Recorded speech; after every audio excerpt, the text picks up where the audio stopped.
You're listening to a podcast appearing on the Two Guys Talking Podcast Network.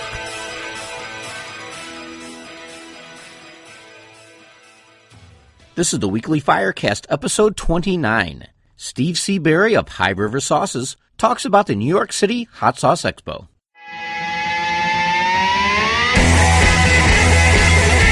Strap yourselves in. It's time for the weekly Firecast. This is the podcast for all foodies, those who love food that is cooked over a fire or feels like fire in your mouth. If you love spice, smoke, sauce, and all things savory, this is the show for you. And now, here's your host, chili head and barbecuer, Scott Roberts.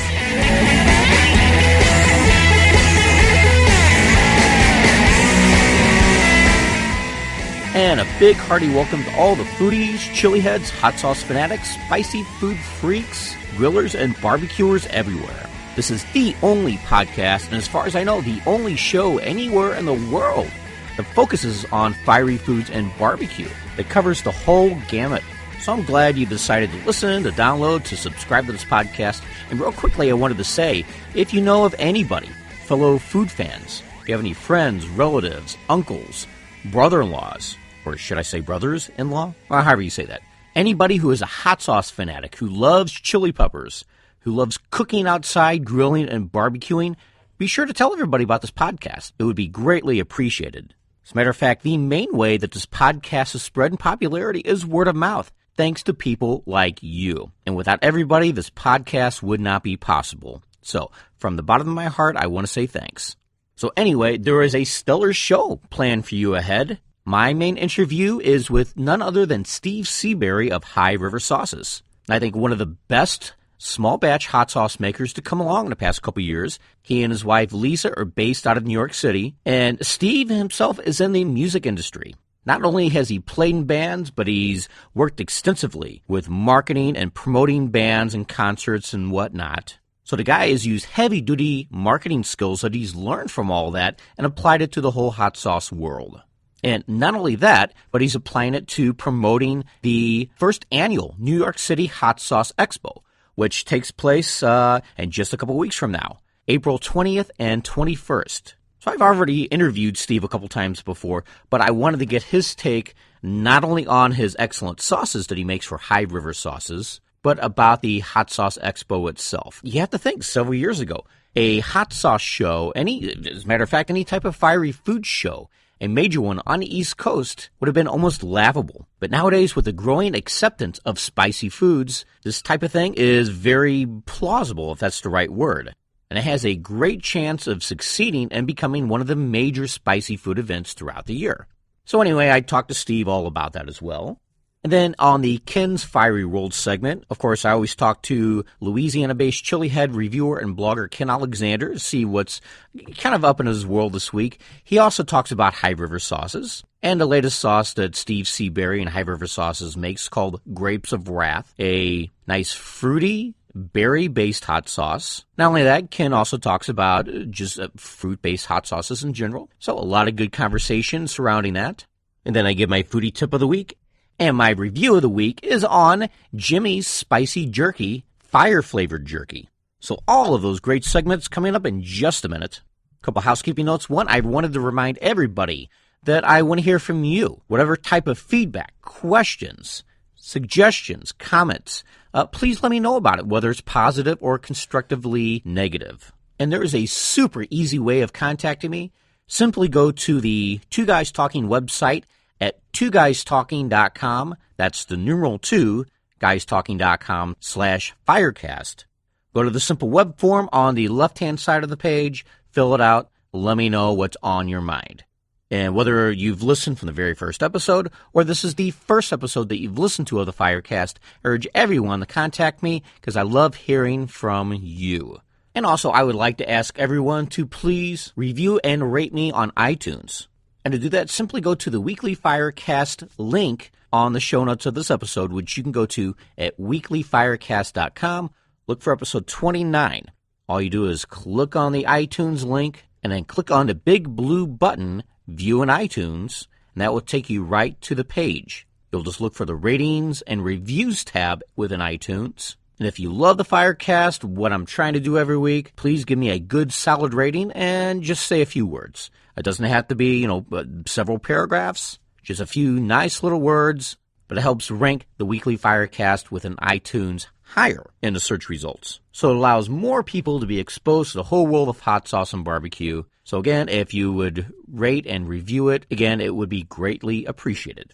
So, as I always say, enough of me chit-chatting. Let's get to the weekly segments. And now, the foodie tip of the week. Here's one for all you garlic lovers out there. When you go to smash garlic cloves, put them inside a Ziploc bag first, and then smash them with the back of a knife. If you do that, both your cutting board and your knife won't have that really strong garlic smell. And now, the review of the week. My review product this week is Jimmy's Sticky Jerky Fire Jerky. As some of you may be aware of, I'm a big, huge fanatic of beef jerky. It's a terrific snack, and I know it's very costly to purchase, and you get very small amounts. You get a great tasting beef jerky, and I could just easily eat the whole bag within 5 minutes. Boom, it's gone. And it's always a big pleasure whenever I'm able to stumble upon a jerky that's very addictive, has great meat texture, and has a terrific flavor. And that certainly is the case in Jimmy's Sticky Jerky Fire Jerky. Now, I suppose with the texture and consistency of beef jerky, you could have at two ends of the spectrum. You can have the really soft, kind of greasy feel of your Slim Jims. I'm not a huge fan of that. And yeah, that's not technically strips of beef jerky, but you kind of get my point.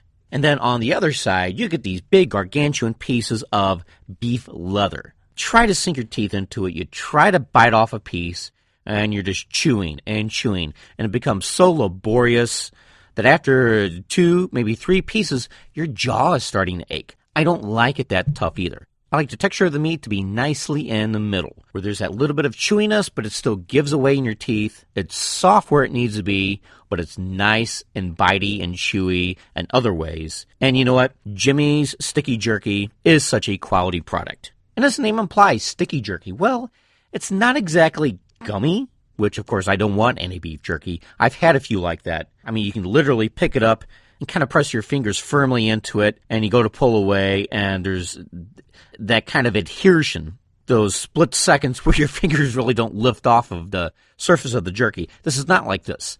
There is a considerable amount of moisture, so it's soft, moist enough to where it's not a dried out piece of leather, but it still has a great chew to it. Now, the way these pieces are cut, it's probably about a half-inch thick strips. I'm not talking about the depth that you bite into. The strips themselves could be a couple inches long. They could be probably about a half-inch wide, and maybe 1/8 of an inch in thickness, or maybe less. I haven't done exact measurements with this. So these are not big, huge squares of beef jerky. It's nice, manageable little strips you can just pull out of the bag. Now, the bag itself comes with 2.5 ounces of beef jerky. I guess I should provide a little bit of explanation on the flavor, too. To me, it's just as important as the texture. This has a nice general sweetness without it being a flavored jerky, so to speak. I mean, you can still kind of detect the soy sauce in it a little bit of the brown sugar, Worcestershire, ginger, garlic. Other components are used in it, but this has a terrific peppery flavor as well, and almost as immediate as to the point where you're done chewing one whole strip of this jerky, there is a nice little burn attached to the end of this. Great job. Now, don't expect a hardcore chili head beef jerky out of it, but if you love a good beef jerky with an excellent chewy but still manageable texture to it, and a great peppery feel and heat, well, this hits the spot. I love this stuff. And I give it a big thumbs up, and as far as a rating, I would give this 4 out of 5 stars. Great product. So if you're in a mood for a nice, fine, fiery snack, simply go to jimmy'sStickyJerky.com. And like with all the other links provided in this episode or any other episode of the Weekly Firecast, I will put the link in the show notes.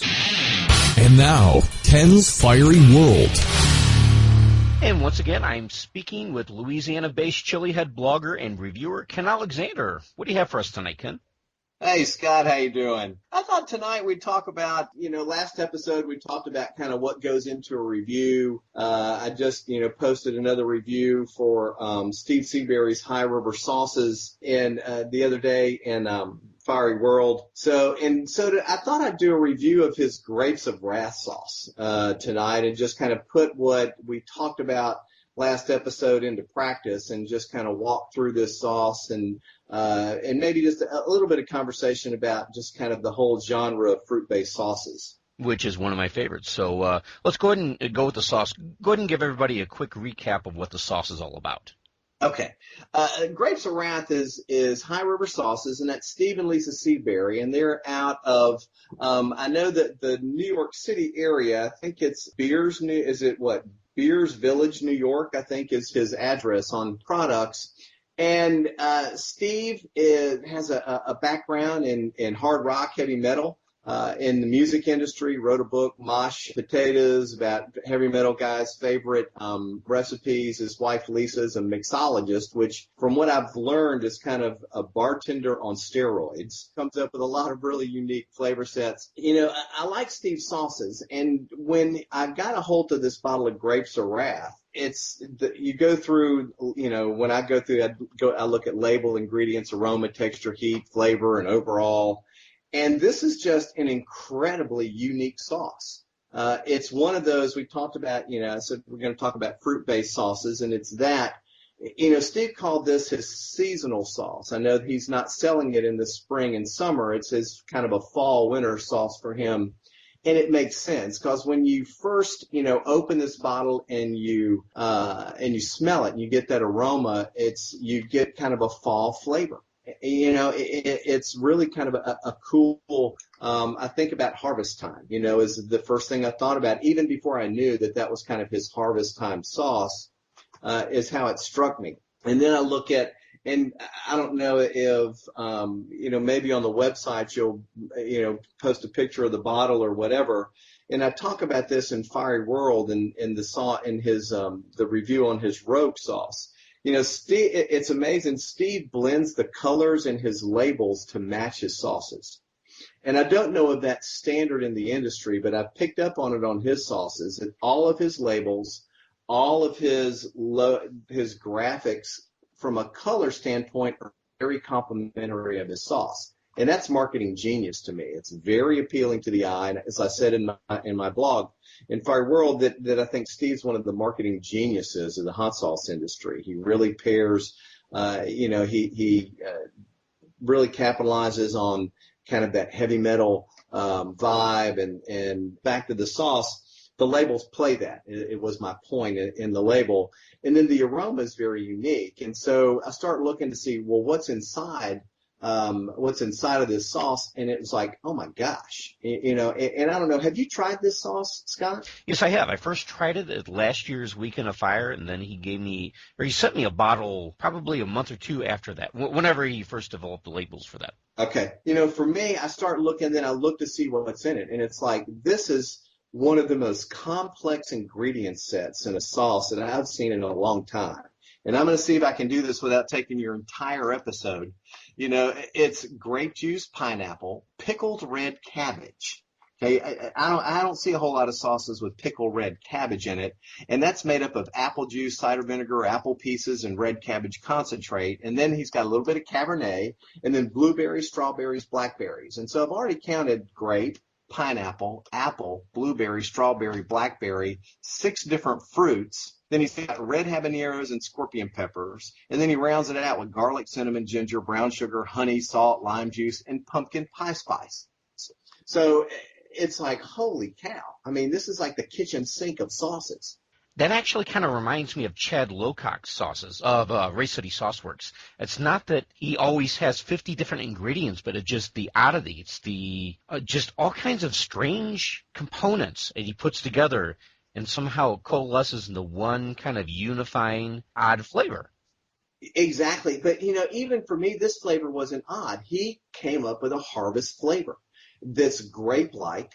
But you catch, you know, the front end, when I first taste it, you know, he does a great job with his heat layering. You know, the heat to me, you get that red habanero pop right on the front end that kind of hits you and goes, whoa, this sauce has got a little kick.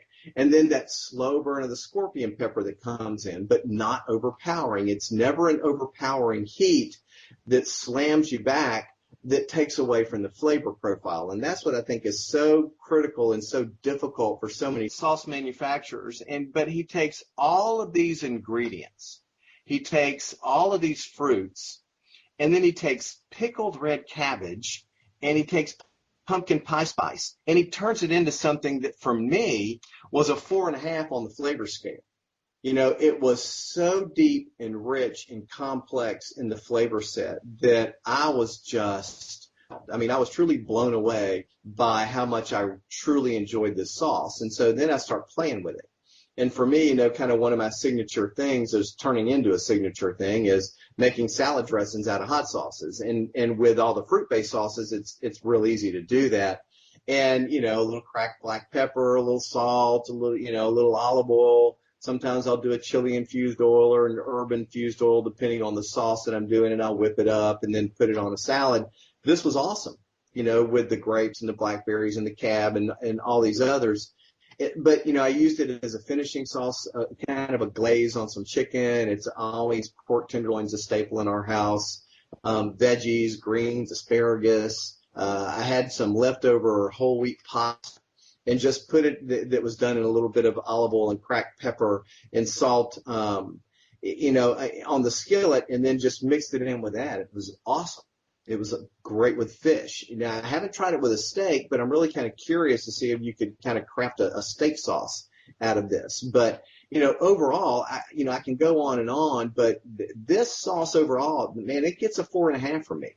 I mean, I just thought it was that creative, that unique, that flavorful, in the whole package. The only downside that I can give this sauce is the fact that it's seasonal and you can only get it half the year. It's happened to me many times that not only things are seasonal, but, the sauce maker just makes it for a limited time. There's a limited run, and you go back, and it's like, oh, sorry, don't make it anymore. Yeah, but I mean, on Ken Alexander's Fiery World scale, the High River's Grapes of Wrath gets a 4.5 easy. Very high review. Yeah. For me, I mean, that's one of the highest reviews I think I've ever given a sauce. I gave his Rogue on the blog a written review of a 4, and I really like that sauce a lot. It's another blood oranges. Come on, I mean, you just don't see blood orange hot sauces that's out there. And so I wonder how much Lisa has to play in that with her mixologist background, or is that all Steve? I'd be interested to know that, how much they work off each other in the flavors, or if it's just him in the kitchen to come up with all these things. But, of all the makers, and there's a lot of sauce makers that are making some really good fruit and have been making some really good fruit-based sauces. I love raspberry chipotle sauces. I love pineapple-based sauces. But, it's all of this. I know Steve does his Tears of the Sun. He sent me a bottle of that right when it was first coming out, when he was first, I guess, kind of a pre-release bottle, and you're looking at peaches and papayas and mangoes and pineapples and, just really just neat use of fruit, neat use of flavor, and a neat use of picking the right peppers, I think, to go with the fruits and the flavors. And I think for a fruit-based sauce, I think that's key. It's kind of an easy one to do a half-based sauce, but when you start playing with all the other peppers, mixing it, you can, I think, mess up a flavor of a sauce pretty easy if you pair it with the wrong fruit. Oh, absolutely. And when you talk fruit-based hot sauces, that's right down my alley. I love sweet hot sauces. I love all kinds of different flavor profiles. Right. Yeah, but fruit ones are some of my favorites. And you're right. It's so delicate. And you have to pick the right fruits and the right, supporting ingredients and everything like that. And my hat's off to anyone who could come up with these kind of strange, oddball fruits and put it in a sauce and make it work. Right. You're right. It's like, kind of going back to the Rogue sauce for a second. A blood orange has got a pretty heavy flavor for an orange, I think. And I'm not a real big fan of a blood orange just to eat a blood orange. It's great in other things and in foods if it's done well. But to come up and say, I'm going to do something with a blood orange with a scorpion pepper and make it just work so beautifully, just like you did here in Grapes of Wrath. And I know I've talked to Steve in his labeling. He gets some guys in the music industry that do graphics for that, and that's who helps him with his graphics work for his labels. But he scribbles out kind of a rough design of what he wants to see, and then he told me that they kind of tweak it up for him and make it look like something good, but just masterful all the way around. This guy's already shown himself to be a great marketer of hot sauce using his music roots. The New York City Hot Sauce Festival, the show that's coming up later in April, later this month, he's already got Food Network signed and all these things going on, and this is something where he's pretty much put this together single-handedly, I think, and obviously with some help, I'm sure, but from concept to creation, and just I'm just a huge fan of Steve and Grapes of Wrath and High River Sauces. Very good stuff. Just real quickly, can you think off the top of your head some of the other fruit-based hot sauces that you like? I do. I like I said, I like Ray City sauces. I like fruit-based, the barbecue sauces too. Tat's Black Dahlia, it's got that cherry in it. I know it's not a hot sauce, it's a barbecue sauce. That one sticks out at me. I really like Jack's Tailgaters, Tracy Carter's.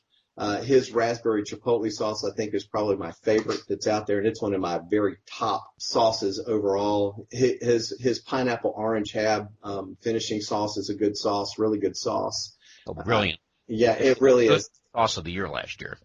Oh, that's right. It sure was. I'd forgotten that. I actually had that sauce last night on a pork tenderloin, and my wife had not tried that sauce, and so I turned her on to it, and she liked it, and she's not a chili head, so she's pretty discriminating about that.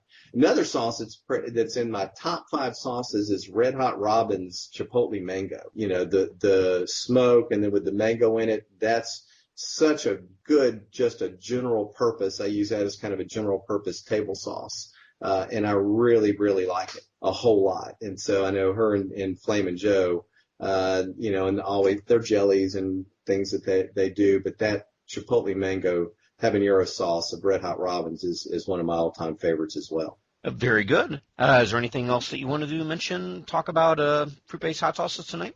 No, I think that's it. I wanted to really kind of give the attention to Grapes of Wrath and go through and do a good full review for it. So just kind of the recap there is tell people when it comes available, go to High River's Sauce's website, and when Steve puts it back out in the fall, don't forget about it. Come up. It's just something I know that is unusual. The ingredient mix. It's something that I think most people really are going to enjoy. Excellent. Yeah, good stuff. And, of course, I'm going to put my interview with Steve in probably just a minute right after I get done talking with you, and I'll put the link in the show notes to everything. So, and I also put the link to your recent review of Rogue by River Sauces as well. Thank you. I appreciate that very much. And the review requests are starting to come in for me, so I've got to, so I'm going to be pushing some more things out. I just I put a post on Facebook that WordPress ate my blog 3 times. I was writing Steve's book review up, and 3 times it lost it somehow. When I'd go to update, it wouldn't save the draft, and I lost the entire review 3 times. So it was beyond frustrating. So hopefully I'll get those glitches fixed and start putting out some more reviews. Well, just in case, remember to type it up on your computer, like in WordPad or... Yeah. I learned that the hard way, so that's what I'm doing. I'm typing up and copy and pasting it in. So I've learned that lesson the hard way.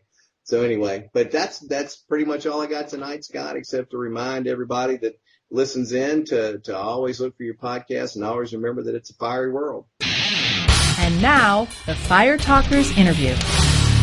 Steve Seabury is the owner of High River Sauces, who in the past couple years has released a number of acclaimed hot sauces, many which have earned high ratings from myself and other Chilihead reviewers. A few years back, he also compiled a cookbook filled with dozens of recipes from several well-known heavy metal bands. And this recipe book was called Mosh Potatoes. Very clever name. As I talked about in the intro, Steve has a big background in both the music industry, but in marketing and promoting the music industry. So he's taken a lot of what he's learned, and in the past several months has put together the inaugural New York City Hot Sauce Expo, the first real big hot sauce show of its kind in the Big Apple. So I recently sat down and talked with Steve over Skype. I talked to him about all of his products for High River Sauces, and then also in detail about the NYC Hot Sauce Expo. Enjoy. Good evening, Steve. How's everything going with you tonight? Everything's rocking and rolling, man. Oh, that's good. Well, speaking of rocking and rolling, you kind of have a background in that. We'll get to that in a minute. I had interviewed you a while back.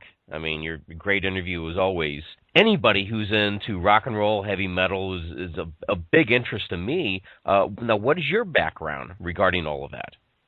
Currently, I work for a record company here in New York. I guess past 17, 18 years now, I've worked at record companies. I've been in my own band and toured all over the United States and Europe. You know, went to college for my saxophone, and I've been pretty much a musician, played music my whole life, so now I'm doing it professionally, which is awesome. And what do you play professionally?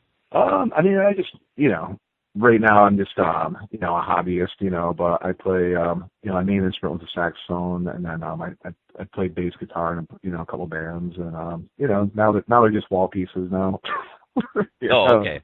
I didn't know if you wanted to plug the bands or, if you had any. No, I'm kind of like taking a leave of absence from that stuff. I'm just been so busy doing, my various things. And, it's kind of like, I don't have that ambition anymore to play anymore. I'm more focused on the hot sauce world and creating, instead of writing songs, I'm creating hot sauces now, so it's, it's still a creative outlet for me, so I definitely enjoy it. And I just get more excitement now doing hot sauces than playing music right now, so. Oh, very cool. Well, let's go ahead and talk about your involvement with hot sauce. How did you first get into it? It all stems from my music again.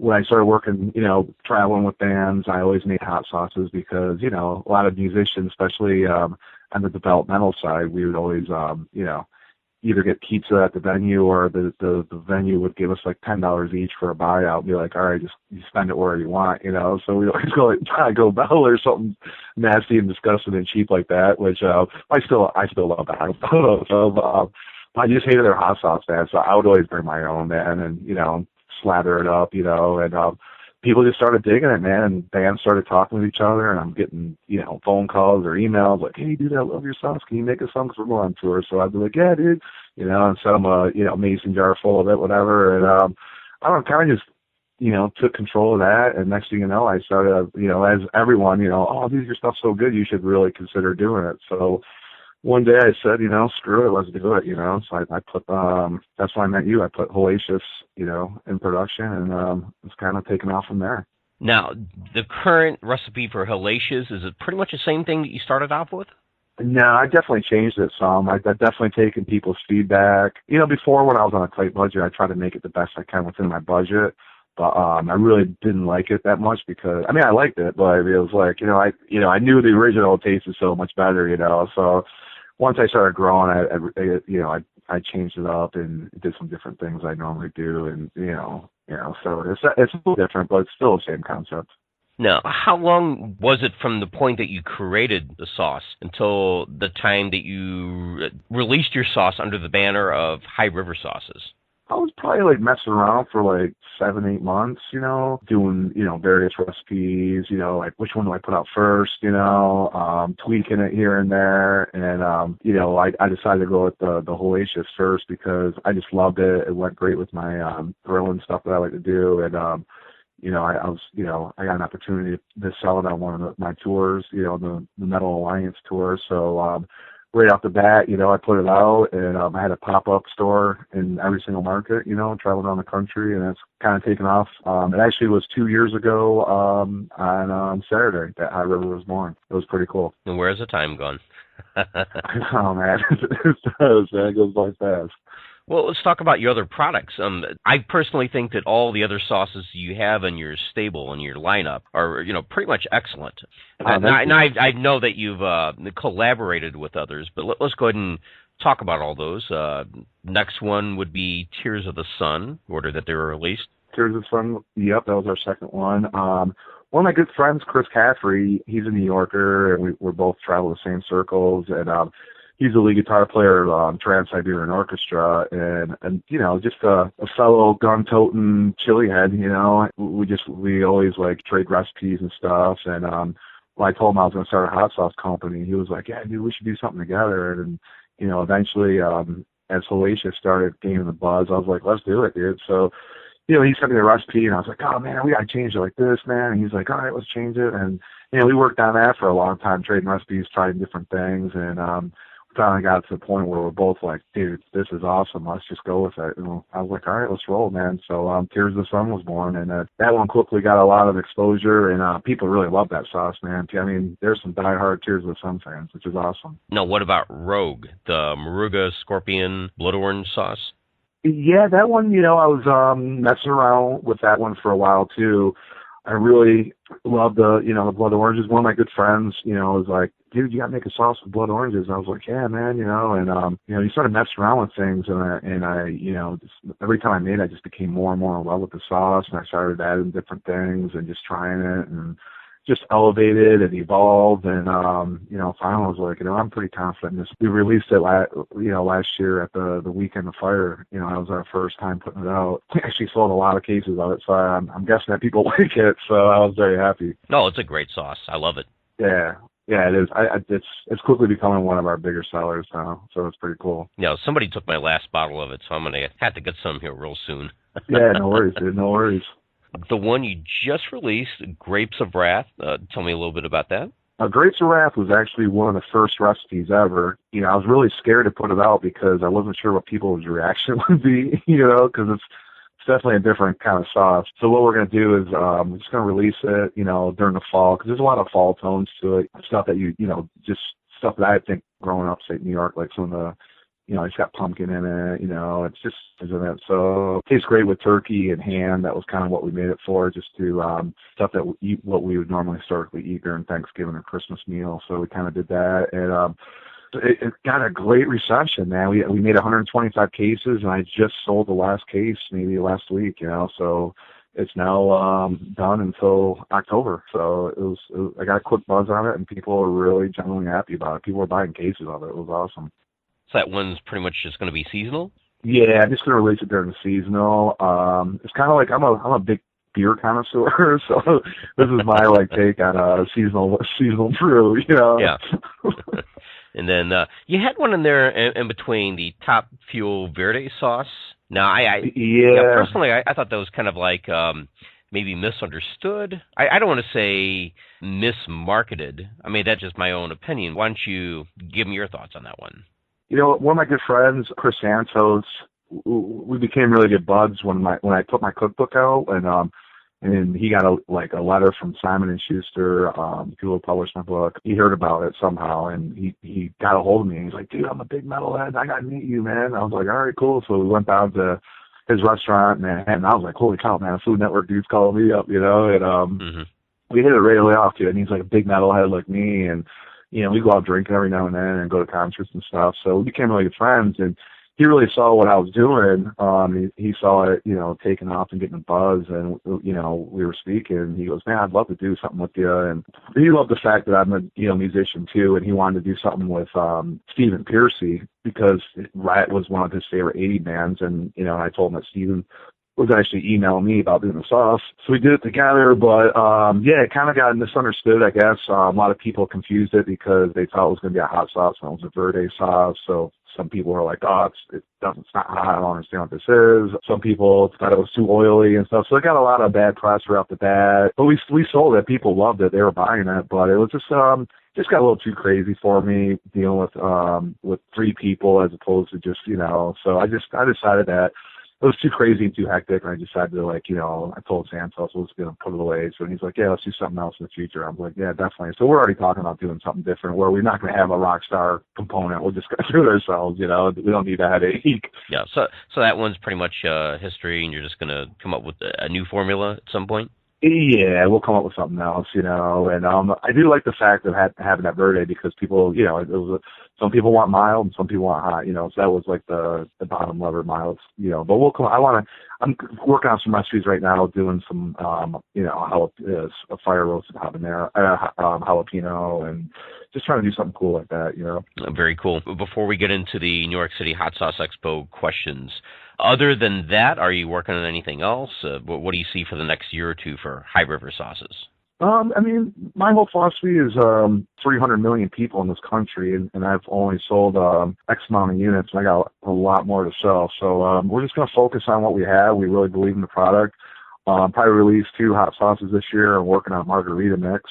And then I think maybe I'll release one more hot sauce. You know, I've been really messing around with like some mustard, you know, recipes and trying to you know, I'm a big mustard fanatic. I love mustard, man. So I gotta personally put a mustard in my line just because of the, you know, just for myself. No, of course, yeah. You know, and hopefully people will like it, you know.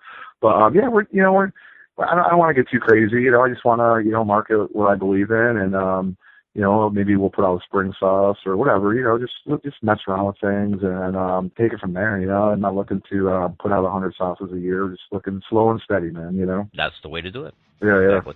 Okay. It seems to be working for us, so, you know, why fix it if it's not broken? Oh, exactly. I mean, you have, you know, some quality products, and if they're, you know, selling steady and well, you know, why, you know, mess with the formula? Yeah, exactly.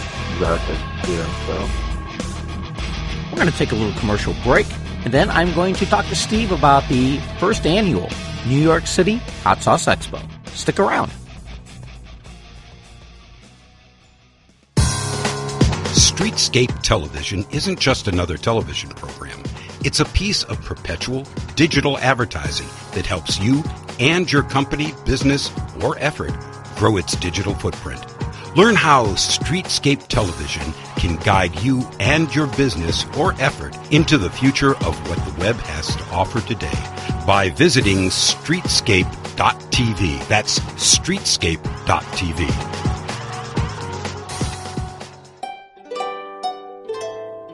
This is Fast Freddy. Make sure you get your injection of common sense on my podcast, The Castle of Common Sense, only on the Two Guys Talking Podcast Network. Having a friendly, relatable voice can make all the difference in your marketing efforts. Let Scott Roberts' voiceover be that voice. I can give you the goods, whatever your need is, whether it be for commercials, podcasts, voicemail phone systems and on-hold messages, business presentations, websites, audiobooks, and more. If you require a personable, real, down-to-earth voiceover artist, then look no further. You can find out more at scottrobertsvoice.com. Hi, it's Vic Porcelli. Don't miss our interview with Michael the Grinder Mizrachi in our most recent episode of Two Guys Talking Poker.com.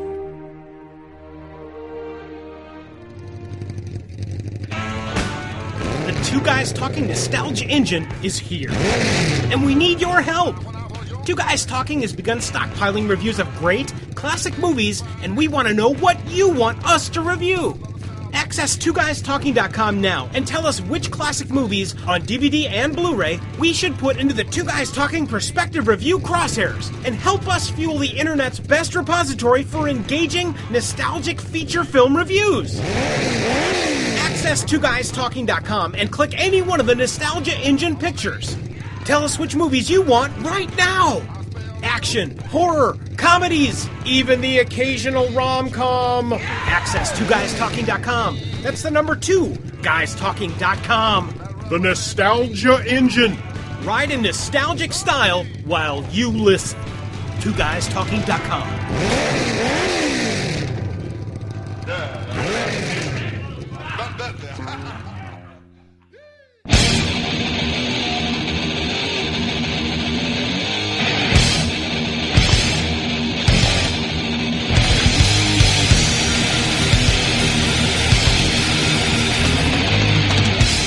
And we're back. And once again, here's my interview with Steve Seabury of High River Sauces. Well, let's go ahead and jump topics here and talk about the New York City Hot Sauce Expo. It's, I would say 5 years ago, to think of all of these other little hot sauce shows and festivals popping up, you know, all over the eastern U.S., that would just be a strange thing to think of. But all of a sudden, we're just, you know, seeing all these shows happening, and it's exciting. Can you tell me a little bit about the genesis behind this particular show? You know, like my first show I ever went to was Peppers at the Beach, and that's where I met you 2 years ago, and you know, I just, you know, love the excitement of it. And then my second show was Bowers, and I was like, holy cow, this is amazing, you know. And I just been traveling a lot, doing all these things, and I'm like, you know, honestly, the reason I started is because I got sick of traveling everywhere. So I'm like, why isn't there one in my hometown? This is getting ridiculous. So, very good thinking there. I just said, screw it. yeah, you know. So I'm one of those type of guys, when I say I'm going to do something, I do it, you know, and I got in my head, I'm like, I should do this. So I'm like, you know, I'm just going to do it, man. Screw it. You know, what's it going to hurt? Figure New York City is like such an untapped market, and there's bands who love this type of food and fiery foods and hot sauces and peppers, and but there's no outlet for us, man. So I'm bringing it here, man, and it's the reception's been absolutely amazing. This thing is gonna, the next couple of years, this will be the big dog food show, definitely, man. I'm feeling that confident, and the buzz is just amazing. Very lofty goals to shoot for. No, I spoke to Dave DeWitt a while back, and he was kind of defending New Mexico as being, you know, the place for chili peppers and the hot sauce, and I could see that thinking. I could see that logic. It makes sense. You know, people love it out there. But then again, in New York City, I mean, you think of people from all over the world come there. It's so diversified, so many ethnicities, so many cultures coming in, and so many of them are starting to love spicy foods, you know, and it's almost a no-brainer, especially with the proliferation of spicy foods in America. People are just loving more and more spicy stuff. So it's almost starting to make sense here in the 21st century that a show like this would be hosted in the Big Apple. Yeah, I'm just surprised that no one ever done it before. I mean, there's a botanical garden show, which is great, but you know, it's just like word of mouth. It's kind of just like a homegrown kind of thing, you know. And but yeah, I mean, I'm kind of surprised that no one really done it. But yeah, and like you said, it's the biggest city in the country. It's culturally diverse. There's a lot of cultures here that celebrate the pepper. You know, we live in a smaller world today. So, you know, the biggest restaurants and the biggest personalities and and food is here, and it just makes so much sense for people to come here. It's major airports, people from Europe to easily get in here. It's just makes so much sense. You know, we're getting a lot of support from, you know, everywhere. I mean, it's just, I check my inbox every day, and it's just like flooded with emails. You know, I just got an email from today saying that the cooking channel's coming down. They're going to start filming at the show and interview people. It's going to be great for everyone that's coming up. It'll be on TV. Bon Appetit magazine's coming down, on New York Times, you know, all these, you know, Food and Wine magazine's coming down. I mean, it's just like all these, you know, Food Network. It's actually getting just out of control, and it's awesome. I think this thing is just going to blow up huge. The food industry is way behind this, and everyone's championing it, and it's awesome. And I'm going to use my marketing skills as a music industry marketing expertise guy, whatever you want to call me, in the metal industry. And I do a lot of concerts and stuff. So I'm just you know, kind of, my brain is like, this is a heavy metal concert, you know, and I'm treating it as like a concert, and it's going to be awesome. I'm really, really excited. It's going to be, everyone that's involved is going to get, you know, it's going to be awesome. That's a very good way to put it, you know, a heavy metal concert. Yeah. I look at these types of shows with the kind of the same excitement as, you know, your band coming into town. I mean, you look forward to something for weeks and even months, and it's like, oh yeah, I can't wait to go to the show. Oh yeah. You mentioned the Brooklyn Botanical Gardens Chili Festival. That's been an event that's been held there for a couple of years. I haven't been to that, and I know very few people who have attended it. Now, how do you think the New York City Hot Sauce Expo is going to differ from that? You know, she's a great woman. I mean, I love her, man. She really gave, like, my first year in the business, you know, she let me have a booth at it, and I did a book signing and sold a ton of books, and I think she had 4 hot sauce companies, and that was 2 years ago. And it was mostly like an emphasis on chocolate, you know, just like kind of like some spicy food and, you know, music, you know, and just celebrating, you know, just the harvest season, whatever you want to call it. And then last year, you know, because I was really promoting it. I'm like, dude, you gotta come here, man. You gotta come here, you know. And so, you know, like Torchbearers came and a bunch of these others. So, you know, Johnny from Heartbreak and he came, you know, and you know, and then it probably had like a dozen, maybe 15 hot sauce companies this past year, and you know, people were really digging it. I don't know, I just like, you know, I didn't want to compete with her because she's got her thing, so that's why I put it in April, because it's totally separate. And but this is just, you know, she doesn't know anything about you know, not really. She's not a chili head. She just did it, you know. So I think my business side in the hot sauce world will benefit this show even more.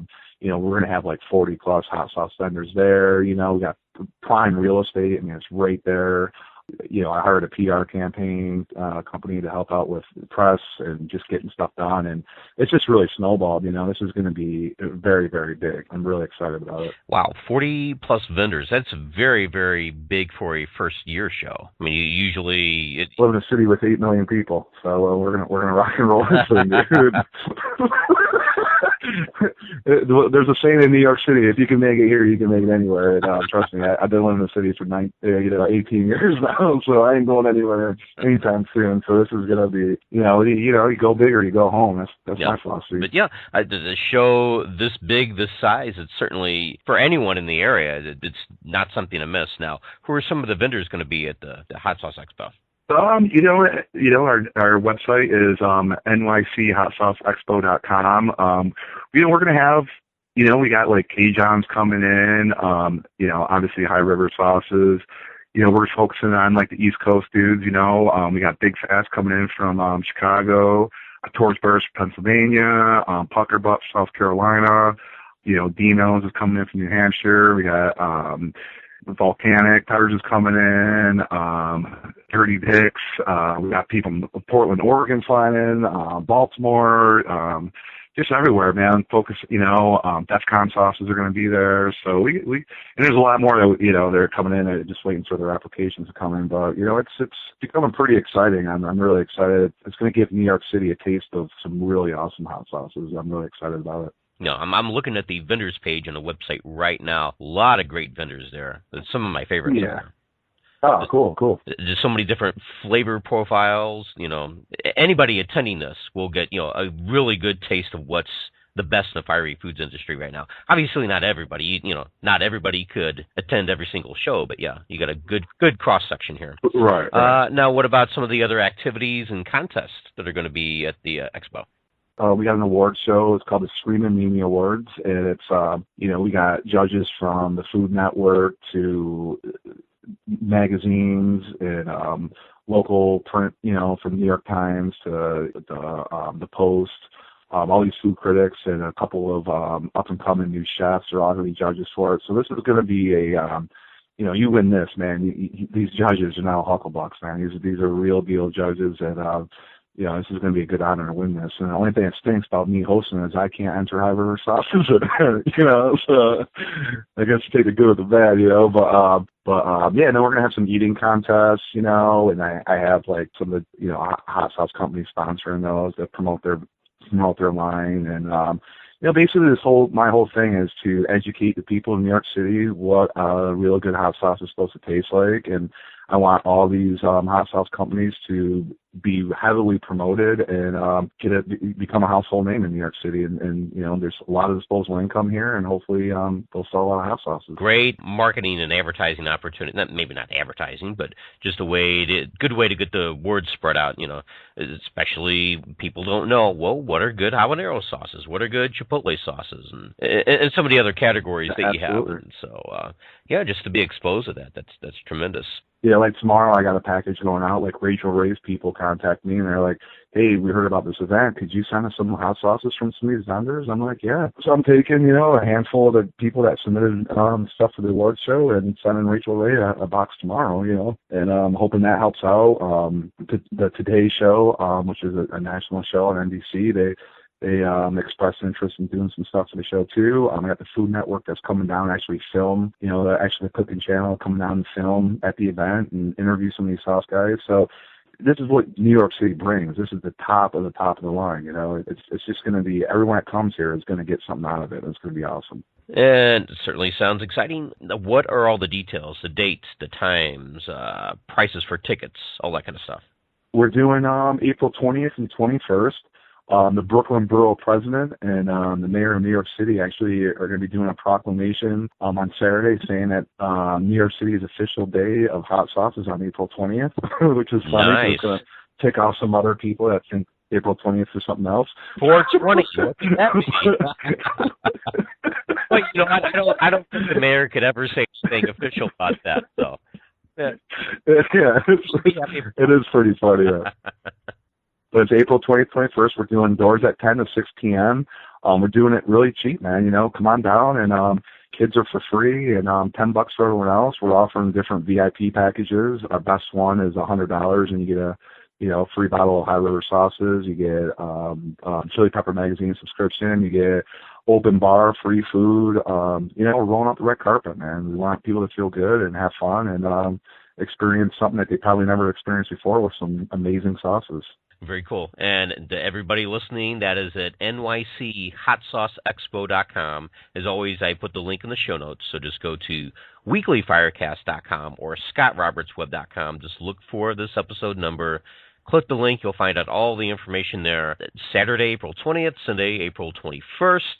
And this is going to be over in Brooklyn. Are you familiar with the venue, the area where it's going to be held? Yeah, it's right in Williamsburg, so it's like it's the hot spot of Brooklyn. It's right on the East River State Park, so there's beautiful views of the New York City skyline. Parks there, so people can have a good time. The Smorgasbord will be right next door, which is another food thing there. So, there's going to be thousands and thousands and thousands of people in that area alone, just, participating in this stuff. And it's just going to be an awesome party, man. That's very good, the Smorgasbord next door. I think one of the, deficiencies of hot sauce shows is they need more things to eat. Now, when you have something you can just walk next door to and grab a bite to eat, and then maybe go back to the hot sauce show, or carry some hot sauces over and combine the two worlds. That's great. Yeah, it's going to be awesome. We're gonna have maybe 5 or 6 different food station vendors there as well. We want to do since New York is so culturally diverse, we're going to do a Korean, Vietnamese kind of fusion, this, that, and there, parked away. We're going to have an ice cream booth. We're going to have, a Bloody Mary bar. We're going to have, it's just going to be so much stuff there that people are just going to get, and everything is heavily oriented on spicy food. So it's going to be awesome. Very cool. I think I said awesome maybe like 50 times this interview. So I'm just really excited. I'm like, awesome. You have to think of another word now. It's going to be terrific. Oh man, dude.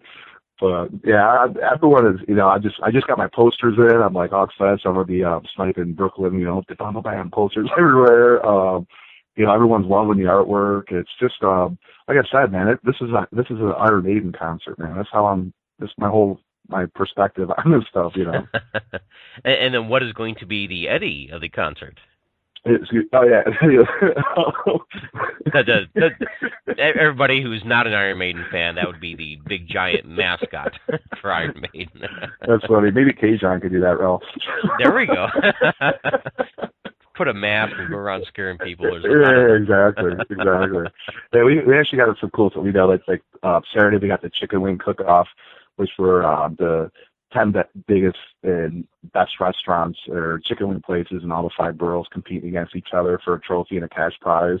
Saturday we have the Bloody Mary Mixdown, which is the top mixologists in the city, competing for a cash prize and trophy. Just a lot of activities, a lot of people to root for their favorite bars or whatever. It's gonna be a New York City vibe to it as well. And we got a lot of sauce companies in. We got a fair amount of New York City, Brooklyn, Long Island sauce companies. So it's representing that everyone. It's gonna be it's gonna be awesome. There you go. Number 51. Now, one last thing. Going to all these, hot sauce shows, chili pepper festivals around the country, half the fun of going to them is stuff done after hours, the dinners, just the going out and having fun afterwards. I imagine there might be quite a few places to go to since it being in New York City. Well, New York is a town that shuts down about 8 o'clock at night. Oh, I've heard, yes. It's pretty dead. Well, Johnny from Heartbreaking Sauces or Heartbreaking Dogs Sauce, he's putting together something I think he's doing something at the Double Door. I don't know. There's a lot of places. Everyone's talking about doing their own little adventures. A lot of these sauce companies are coming in. They're just so excited about coming to New York, and some of them are, planning their family vacation here and doing the show and staying here for like 4 or 5 days afterwards. And so it's cool, man. Like there's so much to do in New York that there's just I unfortunately will not be going to Johnny's party because I have my I own a music festival and it's playing in New York City the same weekend. And so I'll be the hot sauce that day, concert at nighttime. So, and not get much sleep at all that weekend. But yeah, there's tons of stuff. I'm sure other people are going to be popping in too to form their own little, parties. But, on Saturday night from 6 to 9 p.m., we're having a party at the venue, open bar and food for all the vendors for thank them coming down and stuff like that, and then I think Johnny's party starting that night, so it's just going to be pedal to the metal the whole weekend. It's going to be awesome. Awesome. 52. Make this into a drinking game. I'll mention this before the interview. Okay, take a shot. The word awesome. We challenge you to get through the whole interview. I'll pass it. Exactly. Another person passes out. At the 20-minute mark, yeah. Yeah, exactly. Oh, man, that's awesome. Well, again, the website address is nychotsauceexpo.com. Steve, anything else you want to plug, promote, or mention tonight? No, I just hope I just want to thank the viewers for listening tonight and supporting you and your podcast and stuff. I know I support it, and I think it's awesome what you're doing, helping the scene and all that stuff. We need more people in the world like you, dude. And but yeah, just everyone, stay spicy, man. Get it done. Well, thank you very much, Steve, and I'll be seeing you and talking to you soon. You got it, my friend. Have a good one. Okay, you too. Oh, let me tell you, that was a lot of fun. And I've hung around with Steve several times, and the guy is an absolute blast. So it's always fun talking to him. But I know Ken had talked about it in this segment, and of course I asked Steve all about his sauces. If you're interested in trying any of Steve Seabury's sauces, simply go to highriversauces.com. And if you're interested in attending the New York City Hot Sauce Expo, and of course, if you're anywhere along the eastern seaboard, probably from Boston all the way down to D.C., it's within driving distance, no doubt. That sounds like a fun event for everybody. Anyway, the website for that is nychotsauceexpo.com. The review of the week was Jimmy's Sticky Jerky Fire Jerky. Their website is jimmystickyjerky.com. Ken Alexander's website is fieryworld.com. And if you want to follow me on my Facebook page, simply go to facebook.com/ScottRobertsWeb. If you want to follow me on Twitter, just go to twitter.com/ScottRoberts. My main website is scottrobertsweb.com. So if you're a podcast listener only so far and have never visited my website, please go ahead and jump over there, take a look around. Many years of great coverage of the hot sauce, fiery foods, and barbecue world. And now, as always, here's the list of people who shared my link on Facebook or retweeted it on Twitter.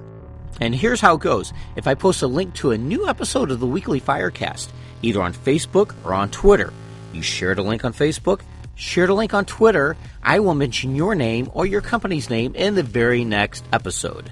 Kind of a cool way to get your name out there in the open. Or if you're either old, new company, it's a nice little bit of marketing, a little bit of advertising to get your company's name out there. So here's the list of people who retweeted. There was Sean Mundell. His Twitter handle is @TGuzzler.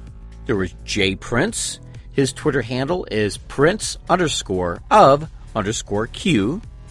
There's Jack Waybor, who I happened to interview in the last episode. His Twitter handle is @SCPitmaster. There was Midwest Chiliheads, and his Twitter handle is MWCHS. And then who shared a link on Facebook? There was Adam Furr of Endorphin Farms, a great co-packer based out of Florida. Their website is endorphinfarms.com.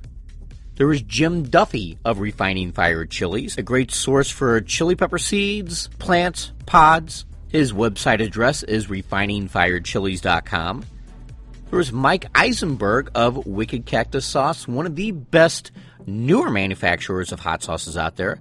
Their website address is wickedcactussauce.com. And then there was my cohort over at the Two Guys Talking Podcast Network, Mike Wilkerson, who also shared a link on Facebook. And so thanks for everybody for doing that. And this wraps up yet another episode of the Weekly Firecast. Again, Invite your friends, your chilihead friends, ones who are into grilling, barbecuing. Be sure to spread the word. And I just want to thank you for all the love and support that you've given me ever since I started this venture. Well, that's it. So until next time, remember, keep it burning. This has been the Weekly Firecast. Make sure to subscribe to this podcast via iTunes or at the official website at scottrobertsweb.com/weeklyfirecast. The Weekly Firecast is part of the Two Guys Talking podcast network. For more information on other great Two Guys Talking programming, you can go to twoguystalking.com. That's the number 2, guystalking.com. Thanks for listening. And remember, keep it burning.